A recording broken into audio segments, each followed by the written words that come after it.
This is Lenora, your host of 3 Ps in a Pod. This podcast is about discovering purpose, connecting pathways, and pondering perspectives.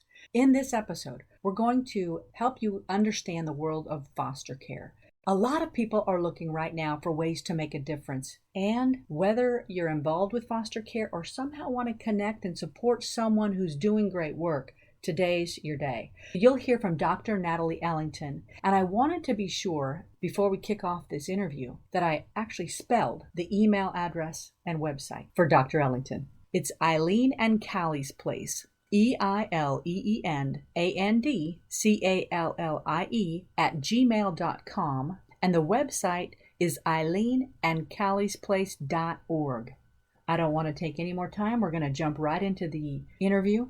Enjoy. And please connect with Nat'l afterwards. She's fantastic.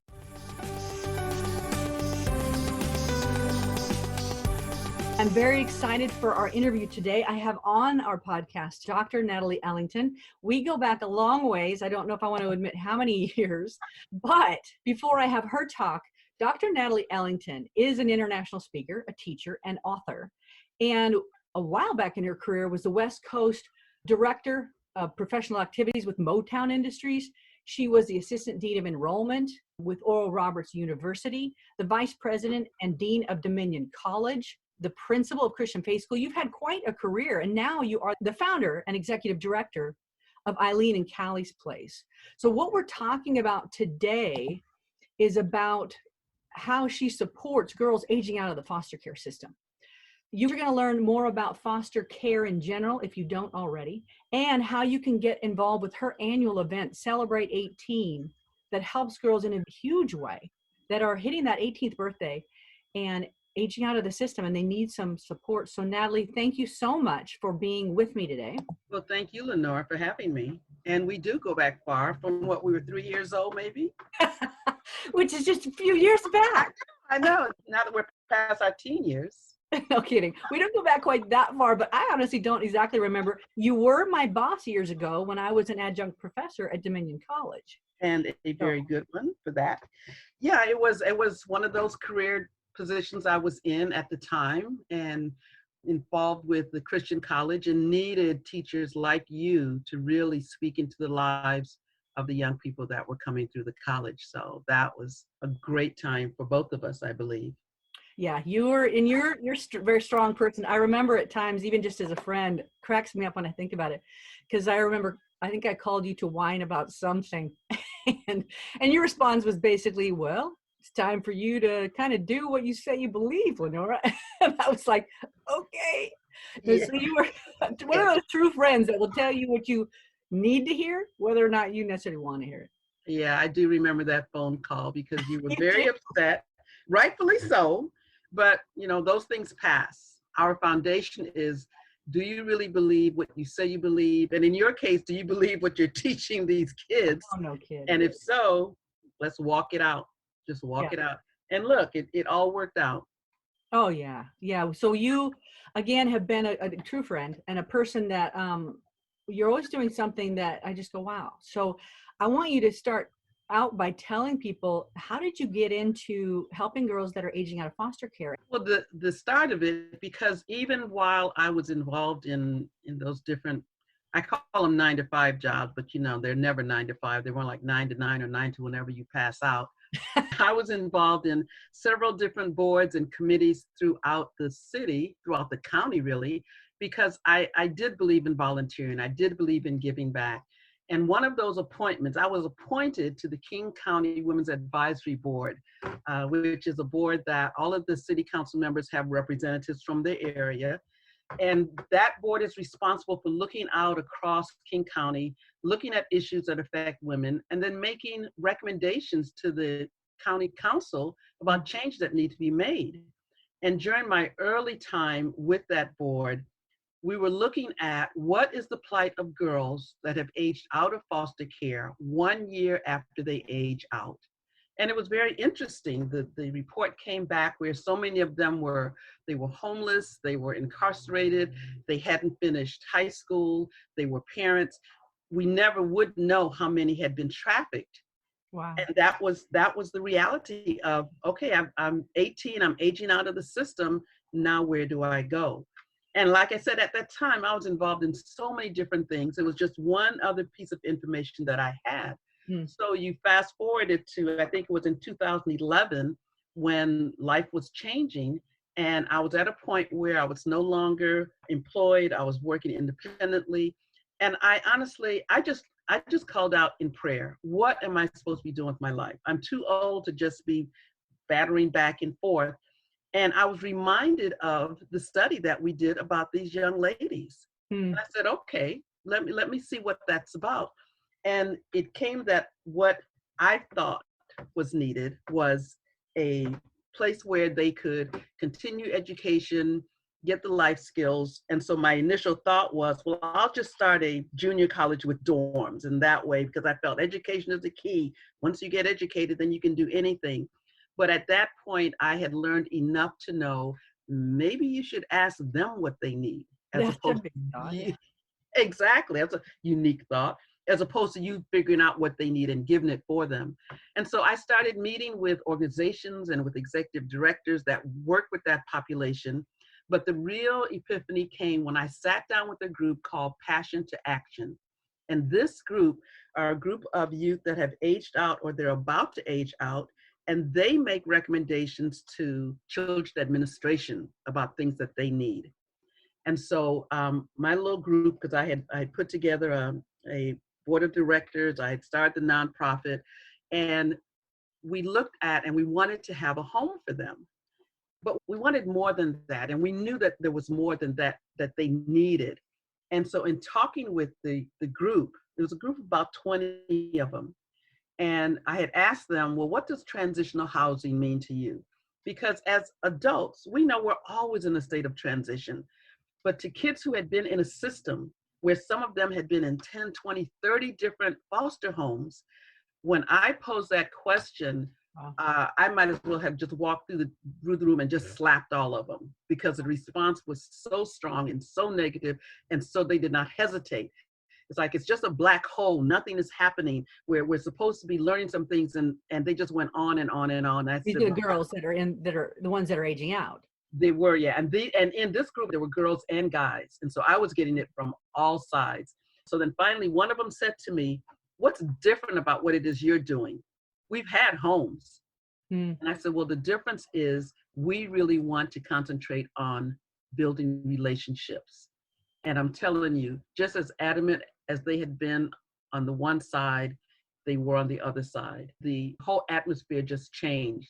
And they said, well, in that case, we'll listen to you. Wow. And one of them told me afterwards, said, we just thought you were another goody two-shoes coming in there to do something to make yourself feel better. Hmm. Said, I mean, just handing well, them a solution or handing them, go to this place, do this thing, exactly. versus And care about me. about them. And so I said, well, first of all, I'm not a goody two-shoes. You probably won't find anybody to put that title on me.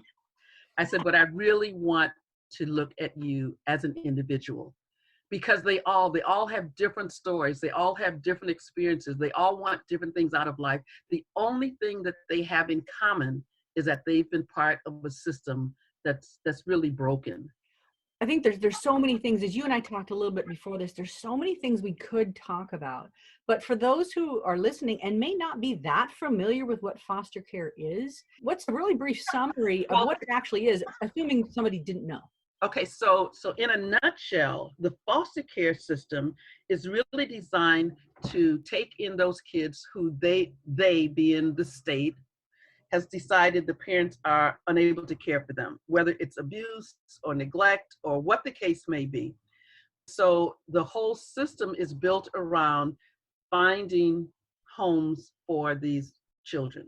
Now, a couple challenges arise in that they never really have enough foster homes, or a child will get into a foster home and what they call placements, it doesn't match. So they have to move the child to another place. So they have caseworkers that generally have a much larger caseload than really they should have, or that they really want to be able to adequately handle. That goes on until they're 18. Now, what happens and where we come in is that when they turn 18, they age out of the system. They're no longer wards of the state. They are at 18 considered adults, and to that, then they technically handle yourself. And when I go out and I'm speaking to different groups about what it is we do, I always start with, what were you doing when you were 18 or even 21? Because some states, and Washington State is one of those states, have extended care where they do offer and provide services and certain things up to age 21. If the youth opts in, they have to say, yes, I want extended foster care. And that gives them access to several different services. But if we think about what we were doing at 18, I know when I was 18 and I could or couldn't do stuff, I just thought my parents didn't want me to have fun. It's like, you guys are just square. And it wasn't until I was 24, 25 years old when it hit me, oh, that's what mom was talking about. Right. But in between that, I could go home. It's like, whether it was to eat, whether it was to do laundry, whether it was to borrow gas money, I had that place. These girls, these youth don't have that. So let me also summarize, whether it's drug abuse, whether it may be physical abuse, or something's going on that's broken. Yeah, Child Protective Services steps in. Right, because there may be a brokenness in the family, an unhealthy situation, something where they're thinking the child is not safe. So they're brought out to go into somebody else's care temporarily. But regardless of the reason, you're an individual that all of a sudden, even if you're out of an unsafe environment, you're in a new environment you don't know about. That may be long-term or it may be very short-term, and you may go to multiple places as you're growing, trying to also go to school. You're just a little person and you've got a lot of trauma that's going on in your life. And I realize situations will vary so much. I heard one comedian define it as, he says, okay, I grew up in foster care. And for those of you who don't know what that is, it's where they took me out of my dysfunctional family and put me in a dysfunctional family that I didn't know. So here I'm now dysfunctional with strangers. And so he had been through the system and he could make jokes about it.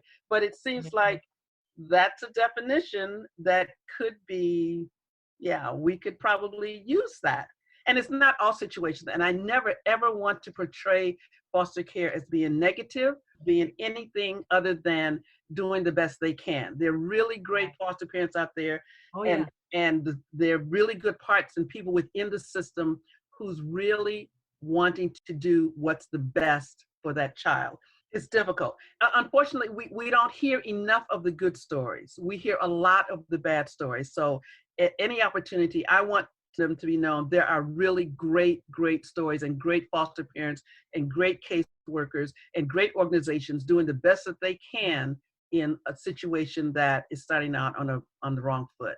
Yeah. So what we've got here and kind of your focus is, regardless of what's gone on and all the different ways it can be done, good, bad, or somewhere in the middle, there's a lot of young people that are just still aging. They hit 18 and they are legally an adult. So a few states have the extension where you can, as a legal adult, opt in for additional support based on who's helping you. Well, it's called extended foster care. So their foster care status is extended through the age of 21. That, like I said, gives them access to certain services and insurance and things of that nature. But what has happened and what we find is, because of them moving around or because of the foster situation they were in, a lot of them don't have the life skills that we learned growing up line upon line. Like, I can't tell you when I learned how to do laundry. I can tell you when I put too much bleach in the water and ruined my sister's clothes. Right. But it wasn't something where I woke up and just knew how to do that. It was over a period of time, trial and error. No, Natalie, this is how you need to do that. That I learned how to do a lot of the things that we take for granted. Yeah, I have 2 young adult kids and well, they weren't kids, they're now young adults, but they, like exactly what you said, we all learn by these little kind of micro training, line upon line, precept upon precept. It builds. We're building awareness, building skills, and we make the mistakes. You got somewhere where you can fall down and you can get back up again a lot easier, hopefully with some type of family support.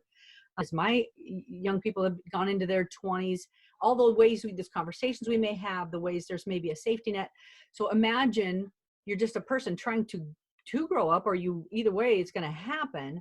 And you already have had a lot of change, brokenness, maybe trauma, who knows, and you don't have a safety net. And there's no safety net. And then you look at some of these statistics of what can happen, And you shared some with me, and it's just like, oh my gosh, this is so difficult because there's so many needs. You said some things like there's 23,000 that age out nationally.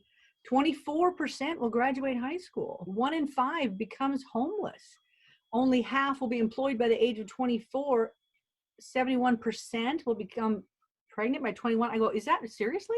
And these are all stats that we've gotten from national organizations because they are tracking that information. Now, with the graduation rate being only 24%, Treehouse specifically has a program working with the foster youth so that they're graduating at the same rate as those that aren't in foster care. So they've seen progress year after year after year, and have also a program called Launch Out, where they will work with them beyond their high school graduation, because you still need that net. You still need someone or someplace where, okay, I got into college. I had one of my young ladies just graduated last week and has been accepted at UW Tacoma. And I told her, I said, I'm with you. So just because you've completed that milestone, there are others that you're going to face. And to know that I've got someone that I can call, or I can vent, or I can whatever, I can rely on. It's not always about a financial need. It's the support. It's being listened to. One of the first ones that I had through the school district, they gave her to me because they were now looking to see what can we do to help these particular students. Mm-hmm. So if the student asked for a mentor, then they had a group of mentors that they could say, here, we've got a student that wants you. So when I met her, I said to her, I understand you want a mentor. What is it that you want or that you need? And she said to me, I just need somebody to listen. And I said, that works. No prep work required. I'm here for you. Now, that was 3 years ago. She was 16. She's now 19. We have been in touch continuously out at her graduation. And so we are still developing a relationship. Fortunately, she was in a situation where her foster parents said to her, you don't have to leave. You can stay here till you're 30, because she had that relationship with her. But that doesn't mean that I don't see her, because they need support from so many different ways and so many different kinds of support. You know, I heard the statement, if a person has one human that's aware of them, plugged into them, one human that's got stability and somewhere in the background there for them, it's a game changer. It is. It only takes one caring adult to change the trajectory of their life. The more you have, the easier it is, but you've got to have at least somebody who sees you. So go ahead. No, you go ahead. Well, I know there's a lot of need, so people can get involved with foster care themselves, but they also can get involved with something that you do, which is a piece of support. Talk a little bit about, maybe I'm jumping ahead too soon, but the Celebrate 18, which I know is an annual event, and what are you doing with Celebrate 18? Well, Celebrate 18 is a celebration of their 18th birthday. You know, when you turn 18, that's the big whoopty. I'm turning 18, I'm an adult, I'm gonna party, and they don't do that. I had one lady says, I've never had a birthday party. So we took advantage of the fact that here is a legitimate reason to celebrate, but we didn't want it to just be, here's cake, here's ice cream, here's a gift, see ya. We took it as an opportunity to say, this is going to be the biggest, most exciting, greatest blessing birthday party you have ever had. And if you've had one before, this will be like, it was nothing like this. And when you have one in the future, it has to meet the mark that we set with Celebrate 18. So we got new clothes, we got shoes, we had makeup artists, hairdressers, nail technicians, makeup artists, we had jewelry. All of the clothes still had tags on it because we wanted them to know we have done all of these things for you. We wanted you to have brand new, you pick it out, you try it on. And we had such great community support because they recognized I could do this. The other thing that was important to me was I had learned years ago that these kids, the youth, every time they go from one place to another, all of their belongings are put in a huge, hefty trash bag. And I said, what other way to tell somebody that they're garbage than to have them with their belongings in a trash bag? So we went out and got brand new 22-inch rolling duffel bags, 17 different colors and styles that, again, the community stepped up to support that. So that they came in, and the first thing they did when they registered was they picked out their duffel bag, They got their t-shirt that said Celebrate 18, and then they were turned loose in the gym. We took a 4,000 square foot gym and transformed it into a boutique, a salon, a Wow. staging area. We had employers there. We had suppliers, the providers that they need. Apple Care was there because they handled the insurance. We had the library there for those that needed library cards. We had voter registration because they're 18, Yeah. register to vote. So that went on for a couple hours, and then we moved them into another room, a banquet room, where they had a catered dinner. And I think the highlight of that dinner was we had 5 Foster alum, young ladies who had aged out of the system. They were in their 30s or 40s, and I asked them to give a message to their 18-year-old self. I didn't go through the system, so I can't speak to it. I can empathize with it, but these young, and they didn't dwell on what they had been through. They were more into encouraging the young ladies as to what they can do. You cannot let what you've been through define you. So after they spoke, I felt the need to allow the girls to ask questions. And the very first question out of the box to this panel was, how do I let someone love me when I've never been loved and I can't trust anyone? Wow. At that point, we knew why we had Kleenex on all the tables, because it was so heartfelt. What we heard over and over again throughout the day was, this is overwhelming. One girl said, you know, I've been to other events that was for foster youth, but it always felt like this is for these poor foster girls. She said, and this doesn't feel like that. When they stepped into the boutique area, it was as if they had personal shoppers. We had sales associates. Chico's and Kent Station stepped up, and that manager ran that boutique section. We had a dressing area for them. We had our younger volunteers that were close to their age work the jewelry section, because they can say, hey, this matches with that. And it was a day that we will never, ever forget. And we do that. Our plan is every year, it just gets better and better. And we serve more and more girls. That is something I'm sure they will never forget. I hope not. No, and I want to say this right where we're here right now. To connect with you, it's Eileen and Callie's place at gmail.com. Am I saying that correct? That's correct. And that website is Eileen and Callie's place.org. So the current situation with the sheltering in and the distancing, of course, we couldn't have our fundraiser breakfast in May, and Celebrate 18 we generally have in July, because that's the middle of the year. Right. Well, we just got a new date for Celebrate 18. This year it'll be held on November 8th, because we did not want to have the year go by and not honor those girls, because I looked at canceling it. But fortunately, we have on our board a young lady who said, you know what, if you cancel it, the girls that turned 18 this year, even though they can come next year, they'll feel like it's not their party. Right. I was so glad to have that voice, that younger generation say, no, it's important that we do it this year. So we got the date. We're working now on putting all the pieces together. Again, like I said, the community support is so valuable because they bring in what we can use. Yeah, I think last year you've had the news show up, you've had some stories being done. So I know on your site, you've got some of that information. Again, I want to make sure people know they can get involved. If they want to be there as a company, if they have a service and they want to provide it, they can contact you to check that out. They can donate, absolutely, so that you can get all those amazing things that you get to provide, so they can feel special like they never have before. Imagine saying, which makes sense to me. How do you let someone love you when you've had to have protection just to guard your heart to survive? Because you've had so much change and in some cases trauma. So this is huge what you're doing. I know that you also mentioned when we talked before that you at times can use additional help for your website upgrades or things that someone can do for marketing or other tools. So if you're listening to this and you think, gosh, I want to help girls like this, and you have a service that you can benefit the work or even website or marketing, let Nat'l know by email, because this is a massive need. And gosh, I just think of the care that I have and how I want to be there as a safety net and have been a safety net for my kids. And everyone needs that. And they don't have a choice with what happened with their family and why they're in this spot. And that's a huge thing to me, because I recognize that not one of the youth in foster care are there because of anything they did. They're there because of poor choices or lack of choices that were made by adults. Right. And so now trust, I'm sure, isn't high up on their list of things that they get to. And the other thing that we need, Lenore, is that we need mentors. When the girls sign up, when they register for Celebrate 18, one of the questions is, are you open for a mentor?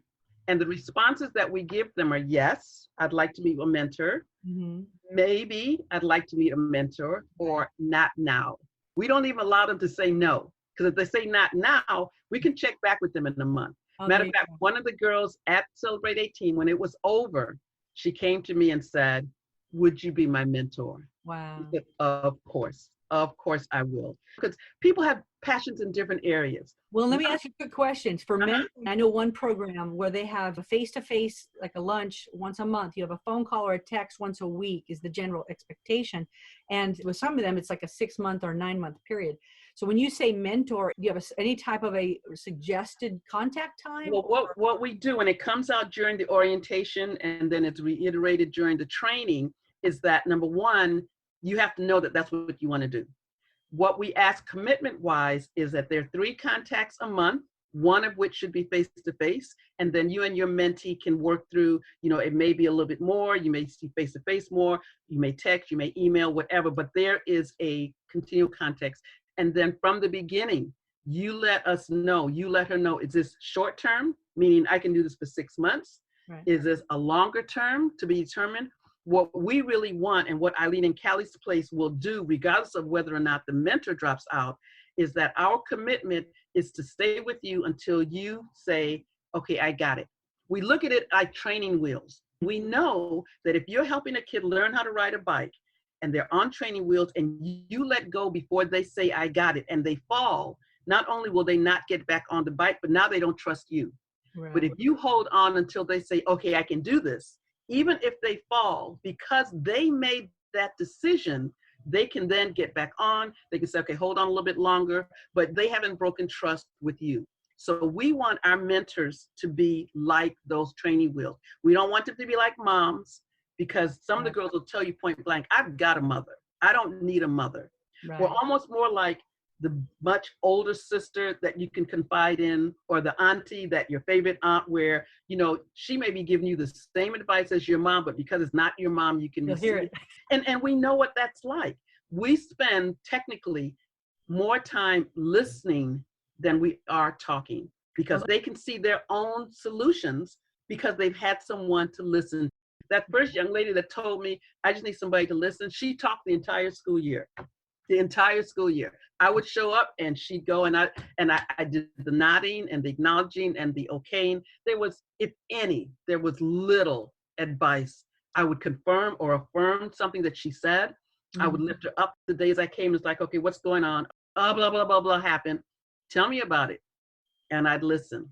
Yeah. And so now, 4 years later, I'm still listening.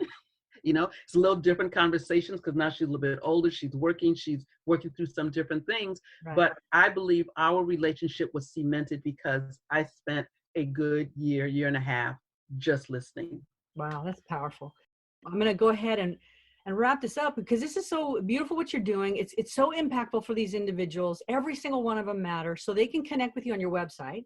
Again, eileenandcalliesplace.com. And you've got the Celebrate 18, so they can give if they want to just give financially. They can connect if they want to learn more. They can become a mentor. There's a number of options. Or they can, again, do in-kind services. So I'll make sure those comments are in the podcast. And Natalie, I know we'll schedule other time to talk, because you and I can talk. And this is such a powerful thing. Thank you for doing it. There's huge need. It's really creating awareness, Lenora, because so many times when I go out and I speak, the general audience reaction is, I never knew, because we're all involved in our lives. Yeah. So even when I started and I went down and I volunteered at Treehouse, and I told the volunteer coordinator, I said, look, the only thing I know about foster care is what I've seen on Law and Order. She said, oh, you have so much to learn. I said, well, I'm teachable. So that's what it is, to create an awareness that this is what happens when these kids turn 18. That's beautiful. I know there's individuals and companies looking to support good efforts in our community. So again, the notes are going to be in the podcast. Thank you guys so much for listening. Please put comments, reach out to Natalie. And Natalie, thank you so much for taking the time. Of course, I love you as my friend, so it's always good to see you. It's a good excuse for us to reconnect right now. as we've been quarantined like the rest of the planet. But Exactly. love you, my friend. Thank you for what you're Thank you, doing. Lenore. And people, please take action and get involved one way or another because it's a game changer, a life changer. Thanks, Lenore. Thank you for listening. Be sure to go to eileenandcalliesplace.org to connect with Natalie. And again, thanks for listening to 3 Ps in a Pod.